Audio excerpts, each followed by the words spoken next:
Hey, welcome everyone to the November 3rd media briefing. We'll jump right into questions with members of the media. Today, we'll start with CTV. Good morning. Just wondering what the local rollout plan is for booster doses, given that the province is going to be making an announcement today. Are you expecting to ramp up the booster shots in the coming weeks? So I'll start, and Dr. Nisapuri may want to add. We have reported the ministry had asked all health units to prepare a plan for the fall, preparing for additional individuals to be eligible for vaccination. So whether that was third doses, additional residents that would be eligible for third doses, as well as prepping for 5 to 11, which we know is still anticipated. So we have a very good plan. I believe in Windsor-Essex. We've got great partners with our hospitals, both Erie Shores, EMS, and Windsor Regional. So we are lucky to we've continued our mass vaccination site. So that'll be certainly a big part of our rollout plan. We have a lot of capacity within that clinic, and we feel confident that we're ready to go whenever that announcement comes. And as well, we have a number of primary care providers that are offering vaccination within our community, and continue to add more healthcare providers, to that system of vaccination. And then certainly our pharmacists are, ready and able to vaccinate additional residents within our community. So we're ready, it's a bit of a ramp up, but we're definitely ready. Whatever that announcement brings. Do you have any idea yet on timelines? You mean timelines for what? Sorry, timelines for when, or is that what you're waiting to hear more from the province as far as when or what groups and when we'll be getting the booster? Maybe I'll let Dr. Nisapuri start on that one. Sure. So, we wait for the final determinations of the province but who is eligible at the current time for vaccine. The first message I'd like to say is that people who've already received 2 doses have very significant protection from COVID-19. And we also recognize that the third dose will probably provide an additional layer of protection. But the people who are who've already had 2 doses have significant protection already. The emphasis is still on those people who have not received their first or second dose to go out and get it. And I would say that remains a priority. There's a commission or a committee called the National Committee related to the immunization, or the National Advisory Committee, the National Advisory Committee on Immunization, NACI. And they review the literature and they promulgate guidelines and recommendations to healthcare professionals, as well as for the provinces. And they have indicated that third doses at this time would be appropriate for people who are older, members of the Indigenous community, for people with certain medical conditions. Given their guidance, given their recommendations, I think we should consider that as we move forward with the vaccination program as it relates to third doses of injections. But we wait with anticipation for what the ministry will announce today, and then whatever that announcement is, we'll try to effectuate the very best plan at the health district. Okay, thank you. Any questions from CBC? Yes, with regards to booster shots, how do you plan to reach those who are newly eligible? Do you think that will be a challenge?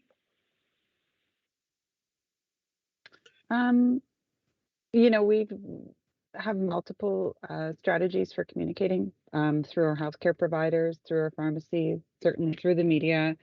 We'll put information on our website. We share with all our social services agencies, and they've been great partners, both the municipalities and social service agencies, and reaching out to specific populations or the broader community. So just like in the past, we'll use literally every avenue there is for communication, and as well. Again, we will have mobile teams as well. So if there's sort of harder to reach populations, but from a communications perspective, I think we've got great partners, great collaboration, both within our community agencies, within our municipalities, and certainly with you as the media, and of course our social media. So we'll use every option to get that information out and feel pretty confident that you know, individuals will you know, get the information that they need for those who are eligible.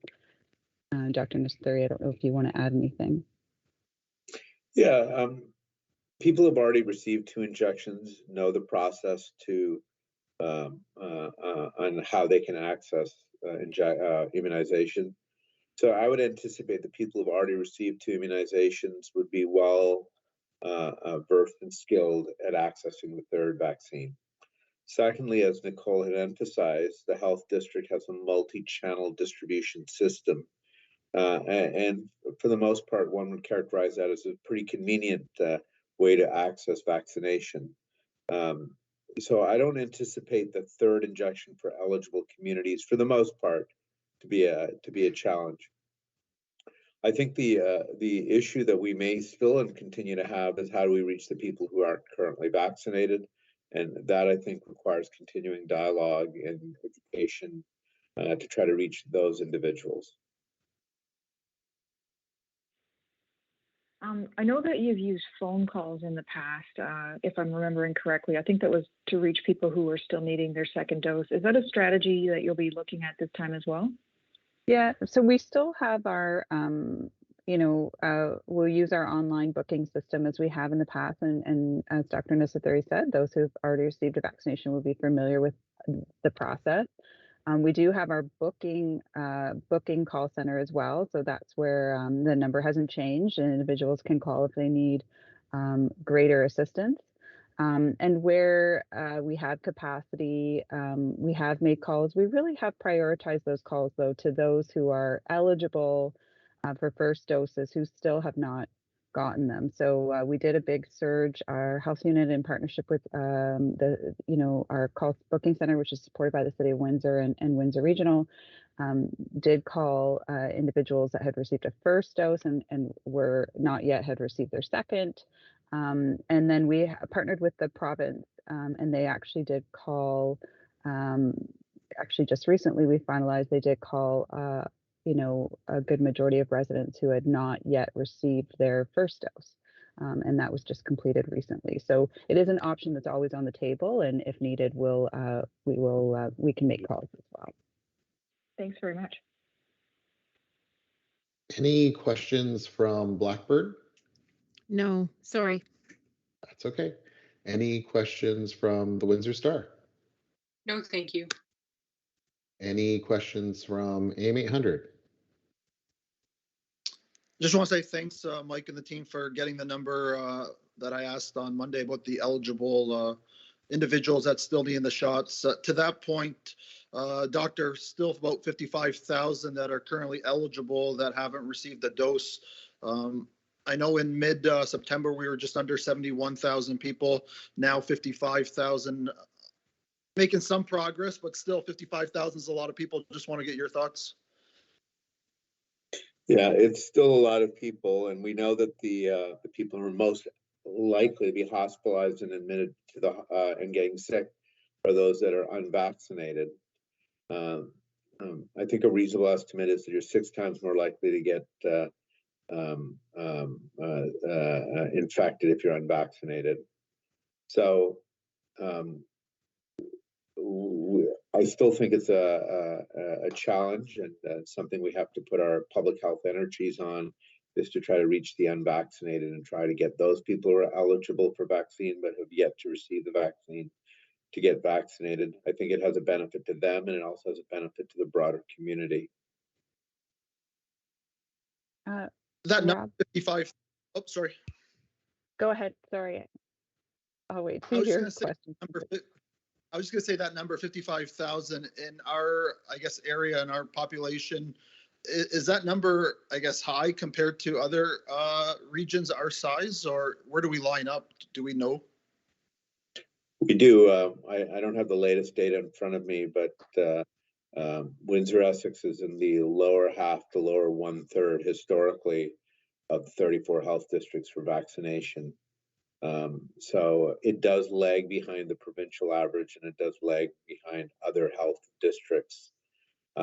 We can, if you send an email, we can give you the exact numbers for the epidemiology team of what is the current rank of Windsor-Essex related to other health districts on its vaccination rate.